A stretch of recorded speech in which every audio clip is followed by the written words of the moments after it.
मकैबारी दरम दरम काँक्रो करम करम मकैबारी दरम यी पहिला यो एरिया सबै रोप्थ्यो के आजभोलि यति एरिया हो बहुत अग्लो छ डाँडा हामी तल गरातिर छौँ माछापुछ हिमालतिर छ अहिले चाहिँ बादल लागेर हिल देखियो होइन यो पुरै जङ्गल छ नि यो अहिले यहाँ पुरै जङ्गल देखियो त पहिला पुरै यता कोदो मकै रोप्थे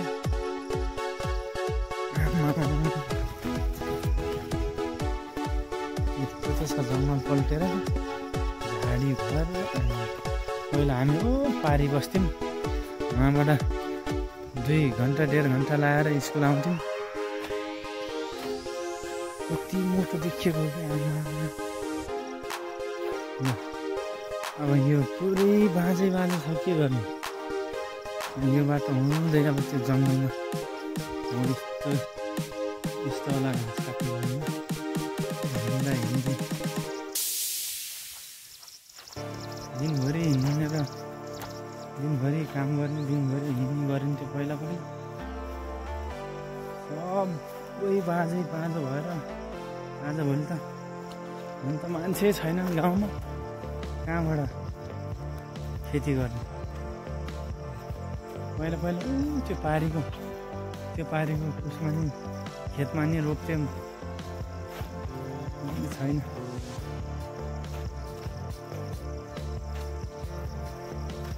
के गर्ने आफूलाई गाउँ छोड्न मन लाग्दैन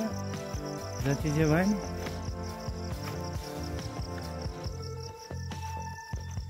आफ्नै गाउँ प्यारो लाग्छ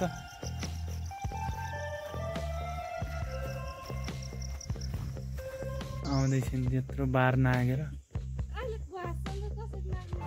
अहिले त्यसरी नि नाग्ने हो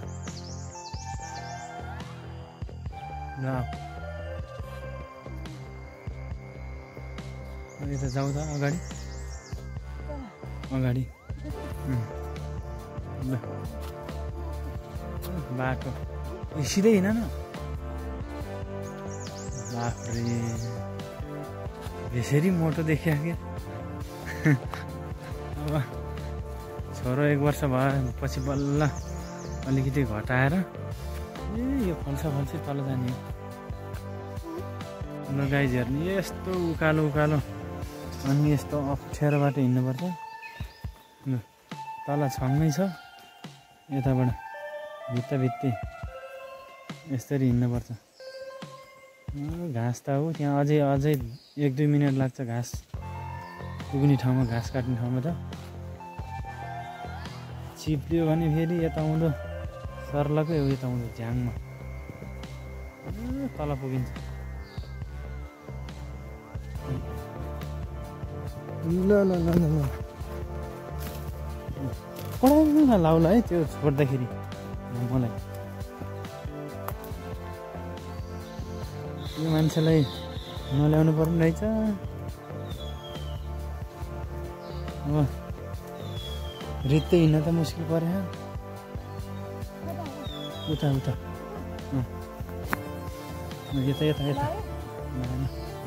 हो यो घाँस हार्ने हो उठ्यो हो यो होइन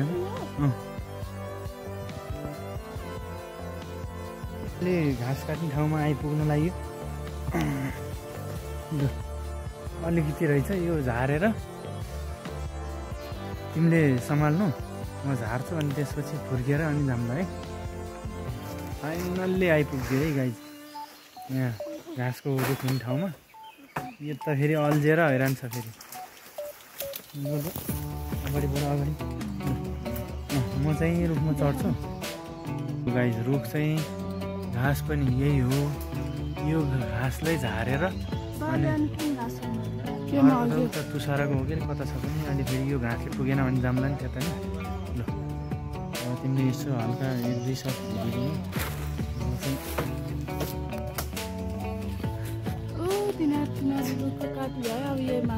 हेरिदिनु तल सबै सर्लै पर्छ नि कति जुगा कतै घरि जुगा आउनु लागेको खोइ यहाँ जुगा नधरे छोडिदिने त्यही अड्क्यो त्यो घाँस मेरो नि लायो झारे ल खाजा पनि ल्याएर खाजा होइन खाँदैछौँ क्विक इनर्जी दिन्छ होइन लाउनु त लाएन त्यही भएर ठुलो आसी खोजेको मैले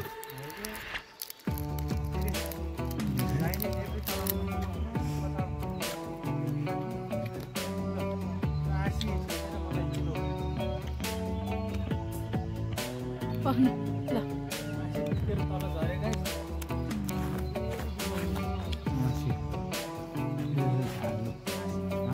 यहीँ छ त्यसले खुर्काउने हो आसी पुत्कियो पानी पर्यो पक्नु राम्रोसँग गर्नु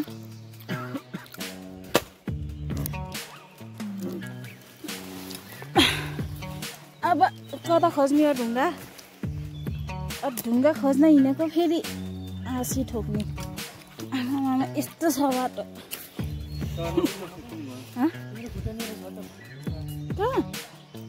यो नाम्लोले यता हेर्नु त त्यो नाम्लोले ऊ त्यो कापामा हालेर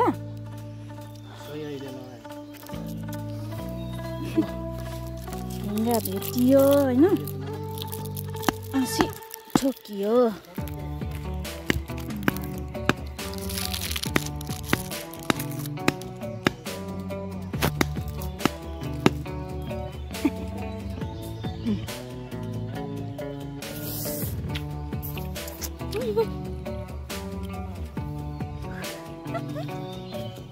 कसरी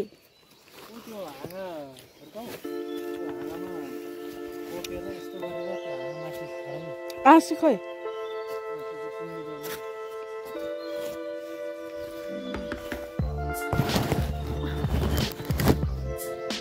यस्तो गर्नु न त्यो नाम्लो बान्नु अनि त्योमा खुट्टा हालेर चढ्नु न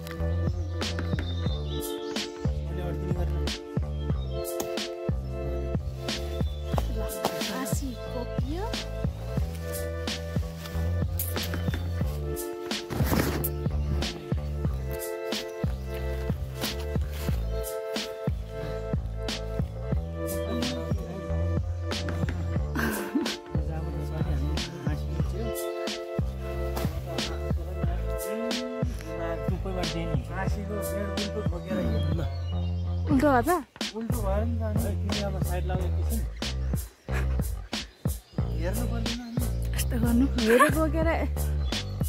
जाने म त राम्रोसँग बी केयरफुल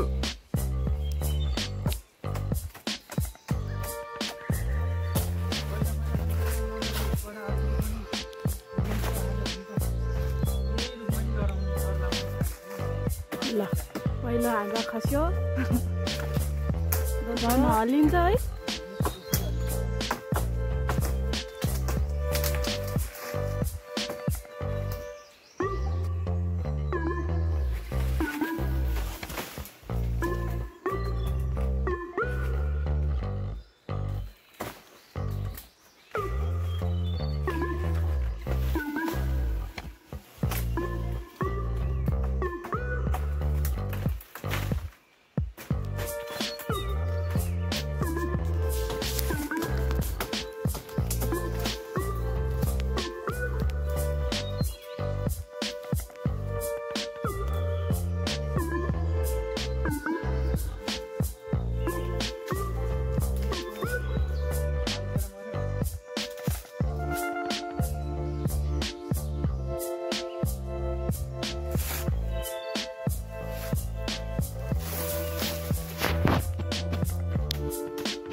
यस्तो लुखुटो भयो नि डर हुने अन्त फेरि यस्तो लुखुटो भयो नि डर हुने के है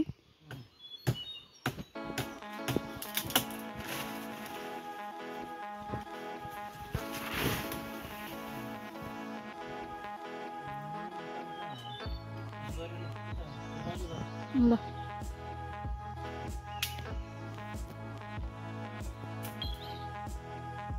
यो के साह्रो हल्ले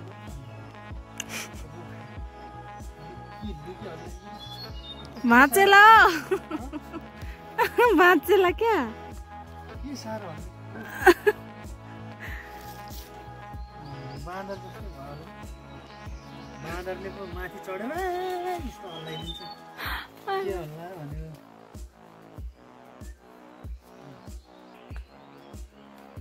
पहिला पहिला त यस्तोबाट पनि हरालिन्थ्यो अहिले त यहीँ गराउन डर लाग्ने भोके त्यहाँ ढुङ्गा सुङ्गाले काट्ला खुट्टा फेरि मान्नै पर्यो उस हुने बेलामा त खती हुने बेलामा मती भरस्त हुन्छ क्या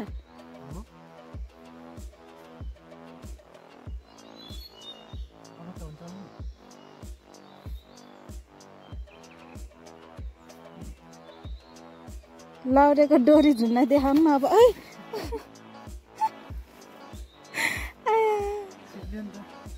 हो त्यस्तै हुन्छ भनेर त नि त्यो ढुङ्गा सुङ्गा हुन्छ कोही तिखो ढुङ्गा हुन्छ हो यो फुल फुल फुल हुन्छ कि हुन हो त्यो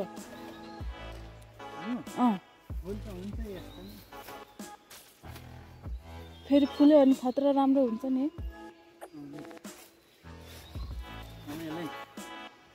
त्यो सानो सानो त भाँचे हुन्छ होइन त्यो एउटा होइन दुईटा होइन आसीले बोकेर लानु गाह्रो हुन्छ क्या दाउरा मात्रै बोक्नुपर्छ फेरि फाइदा त हुन्छ नि दाउरा नि घाँस पनि एकैचोटि हुन्छ अब बोक्नु सक्नु पर्यो नजिक भए त घचाघच बोकेर लानुहुन्थ्यो आउने 1 घन्टा लाउँछ जान झन् 2 घन्टा यो फर्काउँदा 3 घन्टा भोकले हैरान पर्ने भयो खाना नखाइकन आएको चिया मात्रै खाएर आएको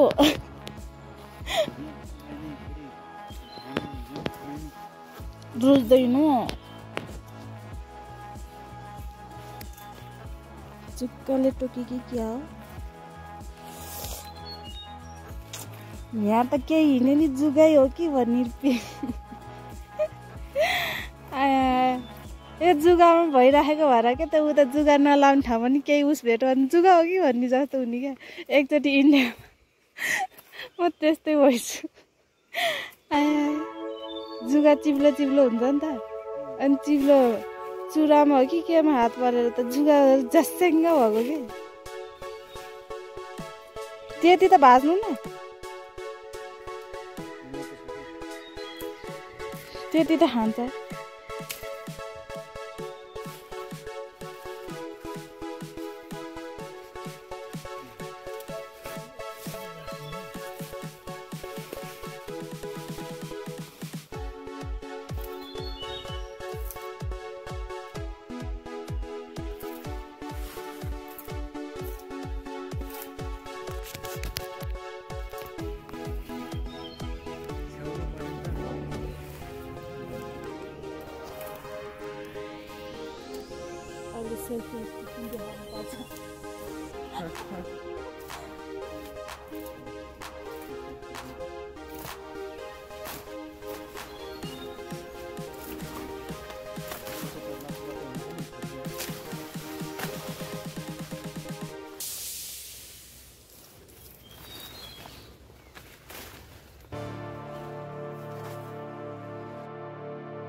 घाँस बोटल्दैछन् अनि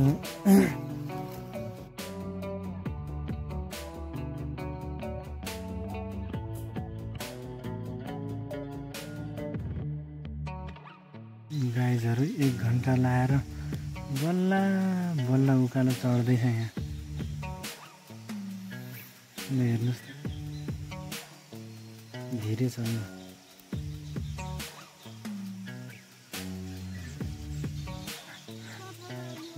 10 किलो नि छैन।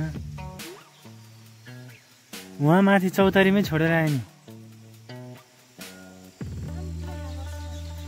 अघि नै यहाँ अलि शीतल रहेछ र यहाँ बस्यो कि।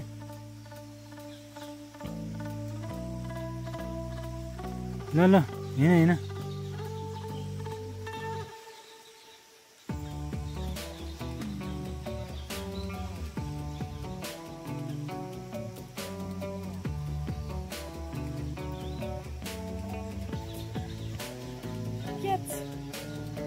त्यो भारी त्यहाँ राख म बोक्छु।